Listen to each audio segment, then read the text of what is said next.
Hello everyone, welcome to Samarth class. Friends, इस video में मैं आपके साथ शेयर करूंगी एमएट्स सेकंड सेमेस्टर की साइकोलॉजी प्रैक्टिकल फ़ाइल को, जिसमें कि 2 टेस्ट और 2 एक्सपेरिमेंट हैं। मैं आज आपके साथ टेस्ट शेयर कर रही हूं। इसका नाम है 16 पीएफ। तो सबसे पहले इसमें हम थ्योरेटिकल एस्पेक्ट लिखते हैं और फिर प्रैक्टिकल एस्पेक्ट। तो चलिए देखते हैं किस तरीके से फ़ाइल बनाई जाएगी। सबसे पहला आपका रहेगा परीक्षण संख्या, जो भी आपका नंबर होगा वो आप डालेंगे। फिर नेक्स्ट हेडिंग रहेगी परीक्षण का नाम। तो ये आरबी कैटल द्वारा निर्मित 16 व्यक्तित्व कारक प्रश्नावली परीक्षण है। यह परीक्षण 1946 में निर्मित किया गया था। तो ये परीक्षण का नाम है 16 पीएफ। इसके बाद आपकी हेडिंग रहेगी परीक्षण का उद्देश्य। तो यहाँ पे आप उद्देश्य को लिखेंगे। पहला उद्देश्य है कि 16 व्यक्तित्व कारक परीक्षण द्वारा विषय की प्राथमिक व्यक्तित्व तथा शील गुण की पहचान करना। दूसरा आपका रहेगा प्राथमिक व्यक्तित्व कारकों के आधार पर द्वितीयक व्यक्तित्व कारकों का पता लगाना। प्राइमरी के द्वारा सेकेंडरी जो फैक्टर्स होते हैं उनका पता लगाना। और फिर प्राथमिक व द्वितीयक व्यक्तित्व कारकों के आधार पर विषय के व्यक्तित्व की विशिष्टता को ज्ञात करना। तो ये इसके 3 उद्देश्य हैं और इस 16 पीएफ का उद्देश्य इन चीज़ों का मापन करना है। नेक्स्ट आपका रहेगा आवश्यक सामग्री। ये आपकी हेडिंग रहेगी और इसमें हम जो भी चीज़ें हमें ज़रूरत होंगी उनके बारे में लिखेंगे। तो ये एक क्वेश्चनियर है। तो सबसे पहले आपका रहेगा 16 पीएफ क्वेश्चनियर। उसके बाद उत्तर पत्रक, निर्देशन पुस्तिका, मानक तालिका पुस्तिका, फलांकन कुंजी, प्रोफाइल पत्रक और द्वितीयक कारक गणना प्रपत्र। तो ये सारे आपकी सामग्री में है जिसके द्वारा आप इस प्रैक्टिकल को करेंगे। नेक्स्ट आपकी हेडिंग रहेगी विषय का विवरण। जिस पे आप ये प्रयोग कर रहे हैं उसके बारे में आपको लिखना है। नाम, लिंग, शैक्षिक योग्यता, सामान्य मानसिक स्थिति कैसी है। और फिर परीक्षणकर्ता, क्योंकि आप प्रैक्टिकल कर रहे हैं तो आपके बारे में भी रहेगा कि नाम, लिंग, शैक्षिक योग्यता, मानसिक स्थिति क्या है, डेट क्या है, प्रशासन व स्थान कहाँ पे आपने किया है। तो ये एक मनोवैज्ञानिक परीक्षण है तो आप प्रयोगशाला डालेंगे, मनोविज्ञान प्रयोगशाला। इसके बाद आपकी हेडिंग रहेगी प्रारंभिक तैयारी की। यहाँ पे आप कैसे इस प्रैक्टिकल को करेंगे, कैसे टेस्ट को किसी प्रयोज्य पे करेंगे, वो सारी चीज़ें रहेंगी। तो आप इसको पॉइंट वाइज लिखेंगे। पहला पॉइंट है शांत हवादार रोशनी युक्त कमरे का चयन किया गया, बैठने की उचित व्यवस्था की गई, सभी संबंधित सामग्री जो थी उसको एक स्थान पर रख दिया गया। ऐसे सामग्रियों को एकत्रित करने के बाद विषय को कक्ष में बुलाया गया और उससे नॉर्मली बातचीत करके उस प्रैक्टिकल के बारे में बताया गया। उसके बाद हम सावधानियां क्या क्या रखेंगे इस प्रैक्टिकल को करते समय। पहला आपका रहेगा परीक्षण आरंभ करने से पूर्व सभी जितनी सामग्री हैं वो सारी चीज़ें एक साथ होनी चाहिए। और जिस पे आप प्रयोग कर रहे हैं तो उसको इस बारे में अच्छे से बता देना है आपको कि आप जो टेस्ट देने वाले हैं वो एक पर्सनालिटी टेस्ट है। इसमें कुछ क्वेश्चन रहेंगे और जो भी इंस्ट्रक्शन है वो सारी चीज़ें आप यहाँ पे लिखेंगे।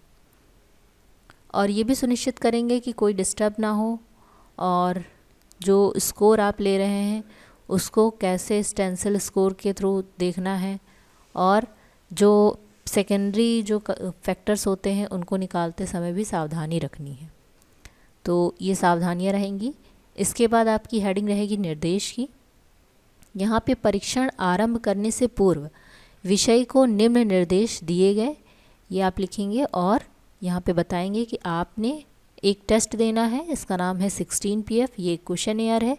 इसमें लगभग 187 क्वेश्चंस हैं और आप अपने अकॉर्डिंग जो भी आपका इंटरेस्ट होगा, आपका व्यवहार होगा, उसके अकॉर्डिंग आप वहाँ पे उस जो आंसर होगा उस पर क्रॉस का निशान लगा देंगे। फिर उत्तर प्रपत्र से अपना नाम, आयु, दिनांक और लिंग भरना है। प्रश्नों को उत्तर देने के लिए कोई समय सीमा नहीं है। आप आराम से क्वेश्चन को पढ़ के फिर आप आंसर करेंगे, कोई जल्दी नहीं करना है आपको। फिर आपका हेडिंग रहेगा प्रक्रिया। किस तरीके से आप प्रक्रिया कर रहे हैं, प्रोसेस क्या रहेगी। तो सभी इंस्ट्रक्शन को देने के बाद विषय को प्रदान किया गया प्रपत्र और कार्य करने के लिए बोला गया कि आप क्वेश्चन को रीड करिए और जो भी आपको आंसर लगा हो उसको उसमें क्रॉस का निशान बना दीजिए। और जब कंप्लीट हो जाए तो आप ये टेस्ट पेपर मुझे रिटर्न कर देंगे, और जब वो रिटर्न कर देंगे तो आप थैंक यू कहकर उनको बाहर जाने के लिए बोल देंगे क्लास से। फिर आप करेंगे स्कोरिंग। तो फलांकन आपकी हेडिंग रहेगी, और यहाँ पे जो भी आपकी आंसर शीट थी उसको आप फलांकन कुंजी के द्वारा, जो आपका जो की थी तो उस की के द्वारा सारे रॉ स्कोर को और स्टैंड स्कोर को वहाँ पे हम लिखेंगे। उसके बाद आपने जो भी उसमें फिल किया उस पेपर पे, उसी की हम टेबल बनाएंगे। तो टेबल यहाँ पे 1 है, जिसमें हमने प्रारंभिक व्यक्तित्व कारक लिखे हुए हैं, ये सारे 16 कारक थे। उसके बाद मूल प्राप्तांक जो था वो रॉ स्कोर और स्टैंड स्कोर। उसके बाद स्टैंड स्कोर यहाँ पे रॉ स्कोर को स्टैंड स्कोर में चेंज करके यहाँ पे हम लिखेंगे।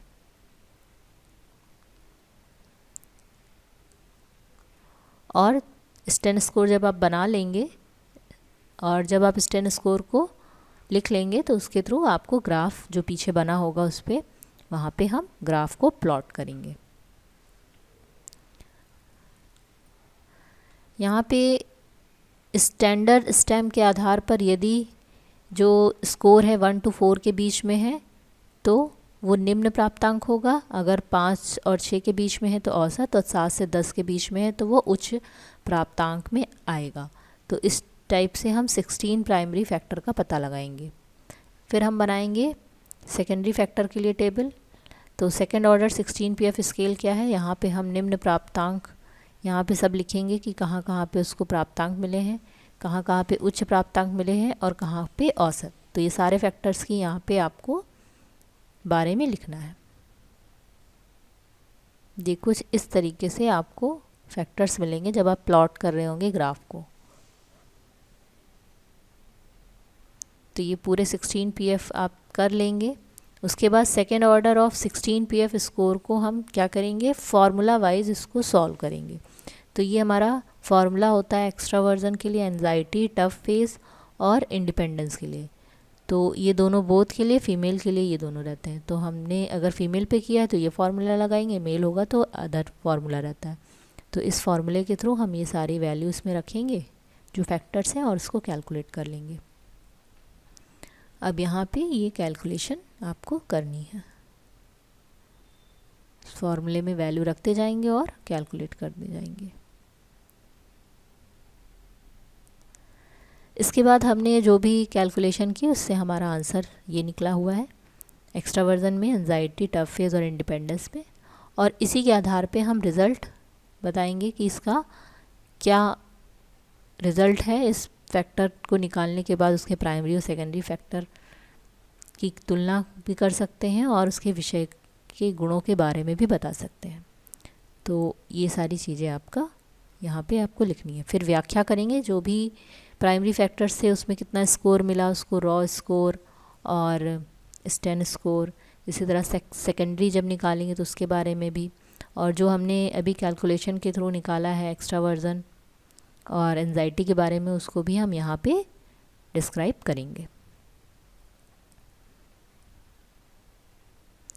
लास्ट में आपका रहेगा निष्कर्ष कि 16 PF व्यक्तित्व परीक्षण के द्वारा हमें ज्ञात होता है कि विषय का व्यक्तित्व परीक्षण औसत का है। जो भी चीज़ें आ रही थी स्टैंड स्कोर के थ्रू तो ये एवरेज में थी, तो ये आप यहाँ पे निष्कर्ष लिख देंगे।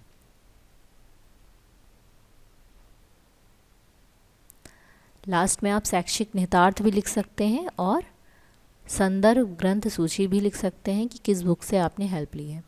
तो आई होप आपको समझ में आया होगा किस तरीके से ये फ़ाइल बनेगी।